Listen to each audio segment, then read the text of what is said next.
آدم هنا بيقول لي يتكلم عن اللابات اللي في الفئة الضعيفة. أنا كتير اتسألت السؤال ده، أنا عايز لاب بسعر حنين بس ما يغزنيش. وأنا النهاردة جاي أقول لك إيه اللاب اللي قدر يحقق المعادلة دي.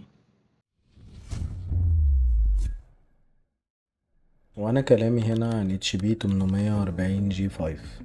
اللاب هنا بيجي ببروسيسور كور اي 5 جيل تامن 8250 يو. البروسيسور 4 كور كافي جدا للمهام اليومية والتصفح لو انت هتستخدمه في دراسة أو في براوزنج أو في شغل خفيف. احنا عم نتكلم عن لاب أو بروسيسور في الفئة الاقتصادية. كمان اللاب بيجي برام 8 جيجا دي دي ار 4 قبل للزيادة. بينزل بهارد سريع جدا ام دوت 2 256 قبل للزيادة. بالرغم ان اللاب فئة اقتصادية ما تنزلش عن جودة الشاشة، وبينزل بشاشة 14 فول اتش دي بألوان محترمة جدا.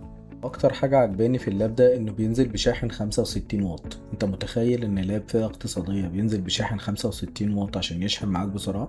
لا، والبطارية بتقعد معاك من 5 ل6 ساعات. اللاب ده موفر جدا جدا جدا في استهلاك الطاقة. غير كل ده اللاب شكله شيك ووزنه خفيف جدا.